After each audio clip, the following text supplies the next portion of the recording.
So ito guys, kung napapansin nyo, ito 'di ba? This is winter, no?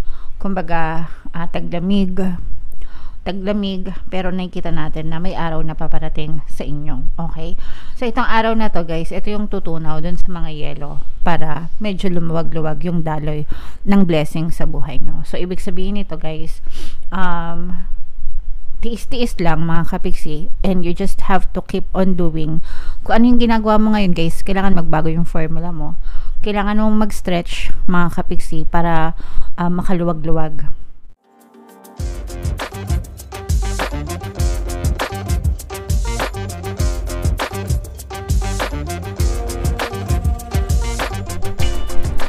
Hello guys, hello Capricorn, welcome back to Pinay Pixie Tarot. Ang pamagat ng episode natin for tonight is Money Money Come to Me. Ito yung ating money reading para ngayong April para sa Capricorn, Sun, Moon, Rising, Sign, and Venus.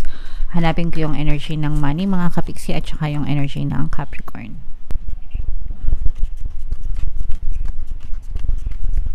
So ito yung money energy guys. Ngayon naman hanapin natin yung energy ng Capricorn.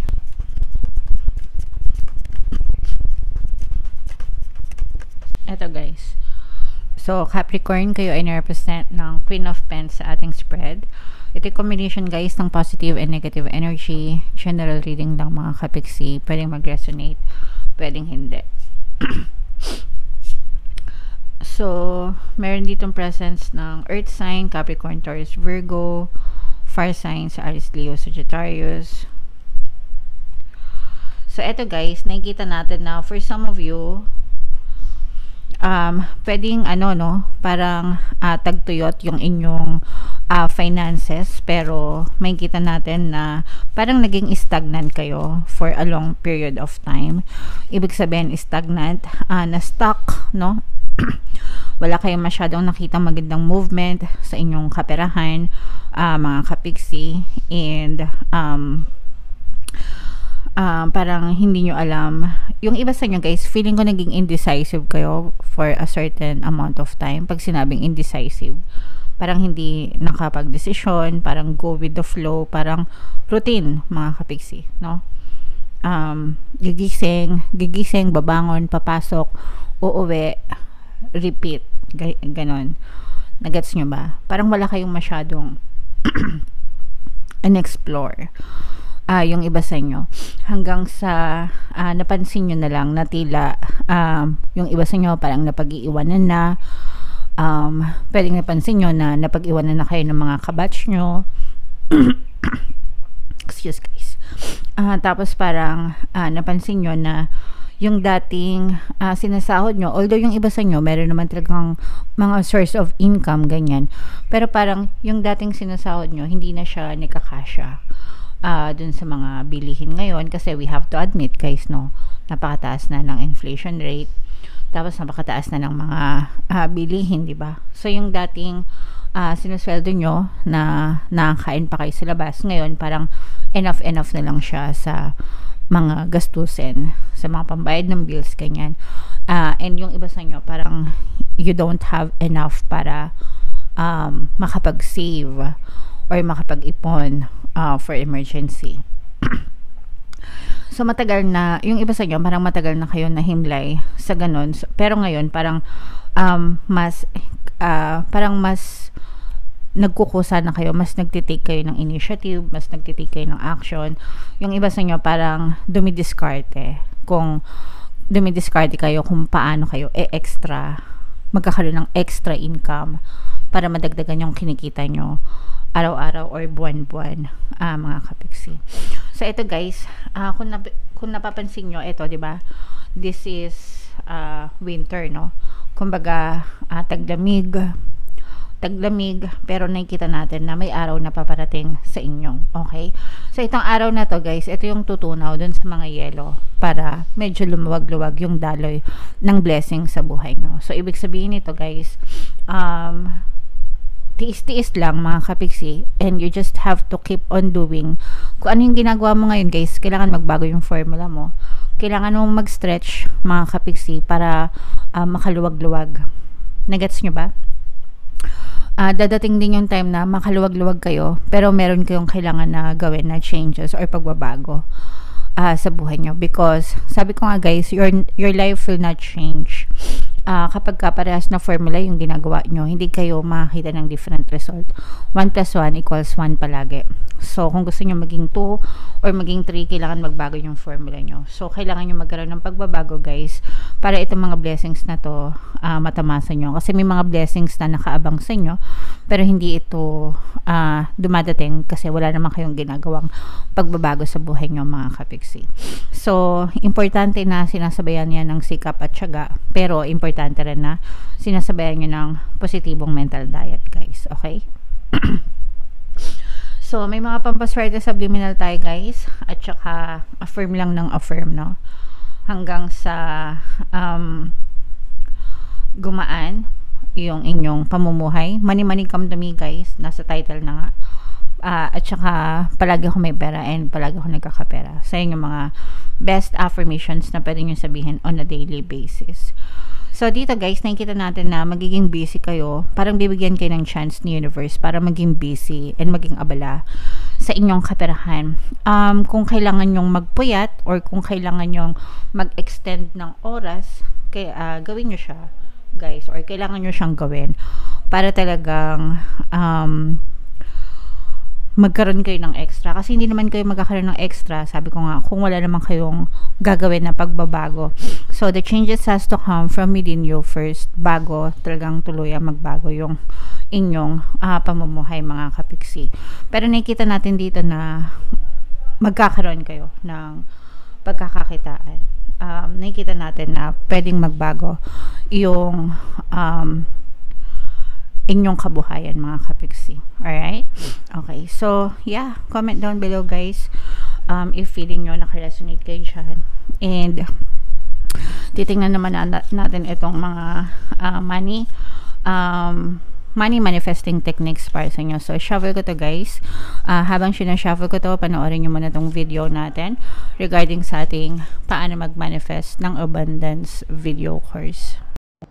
Kapiksi, sawa ka na ba sa mga struggles at hirap sa buhay mo?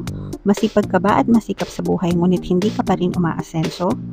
Ilang beses ka na bang nag-attempt magnegosyo at mag-invest pero palagi ka pa rin nalulugi? Sa pagkakataon na ito ay maaaring may subconscious beliefs ka na nagiging balakid sa iyong pag-unlad at pagyaman. Introducing, paano mag-manifest ng abundance video course. Dito ay matututunan mong ma-overcome ang mga balakid mo para tuluyan ka ng umunlad, umasenso, sumagana, maging matagumpay, successful at maswerte sa iyong kabuhayan, pera, trabaho, negosyo, salapi at kaperahan ng bonggang-bongga. Dali, mag-send na ng email sa pinoypixitaro@gmail.com at simulan na ang iyong pagyaman ngayon. Alright. So, sabay-sabay tayo magpayaman. Ngayon, 2024 guys, mag-avail na kayo ng course kasi sobrang ganda talaga yan. And good news mga kapiksi, dahil ngayong March, no, until March 31, magbibigay ako ng free 1 pampaswerte subliminal sa lahat na mag-avail ng course guys. Kaya mag-avail na kayo, sobrang ganda talaga yan mga kapiksi.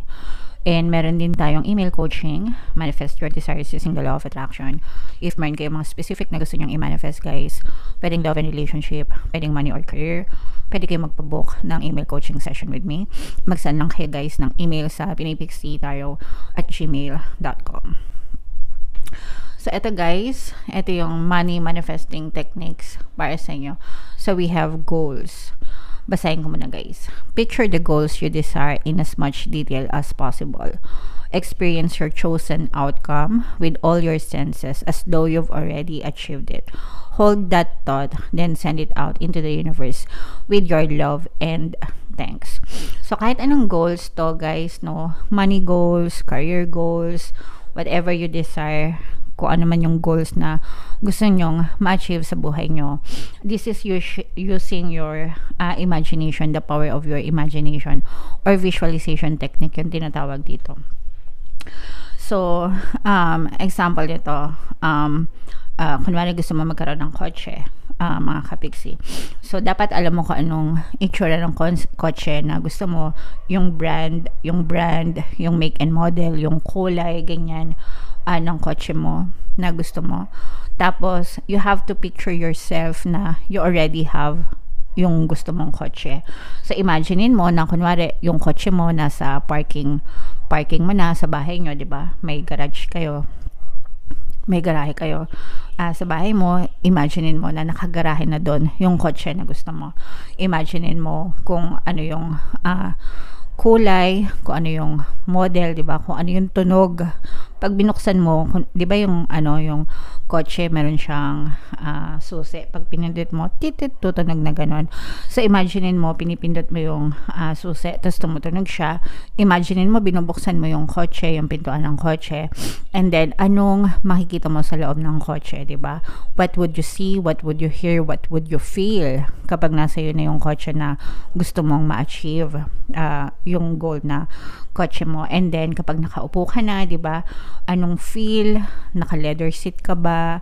Anong feel? Anong amoy, 'di ba? Pag binuksan mo yung makina ng kotse mo, anong tunog yung maririnig mo. So, ganun mga kapiksi. Kailangan pag nag-visualization kayo or kapag ginagamit nyo yung imagination nyo mga kapiksi, you have to really incorporate yung 5 senses nyo. What would you see? What would you feel? What would you hear? Ganyan. Kapag nandun na yung desire nyo, nandun na yung goal nyo, na-achieve nyo na siya sa buhay nyo. So, ganyan ang paggamit ng effective na visualization or power of imagination. As though nasa inyo na yung desire nyo. And then, kailangan nyo siyang ulit-ulitin, mga kapiksi, as if parang totoong-totoo na siya. And then, you have to repeat yung step na yon hanggang sa ma-achieve nyo yung desires na gusto nyo. Okay, that's how you do visualization. That's how you send your goals, your desires to the universe, mga kapiksi. And then, antayin nyo siya na ma-deliver sa inyo, guys. Okay? So, marami tayong mga techniques or pamamaraan, manifesting techniques, guys. Kapag kayo ay nag-join dun sa ating membership program, tinuturo ko yan. So, pwede kayong mag-join doon para matutunan nyo yung mga gantong techniques. Pero, yeah, ganun lang, guys. Kahit anong goal, pwedeng bahay or pwedeng trabaho, pwede rin sa relationship, whatever. Walang limit, mga kapiksi. So, ganyan ang isa sa mga mabisang technique ng pagmamanifest. Okay? So, comment down below, guys, if naintindihan nyo. So, yan ang reading nyo, Capricorn, and comment down below if nakaresonate kayo sa ating reading, mga kapiksi. Alright? So, ito yung ating mga pampaswerte subliminal, guys. Pakinggan nyo, no? Para talagang maging maswerte kayo ngayon, 2024. And ito naman yung ating success stories ng paano mag-manifest ng abundance video course. Click here to subscribe, guys, and click here to join our membership program. Thank you for liking, sharing, and subscribing, and see you again next time. I love you all. Have a nice day. Bye-bye.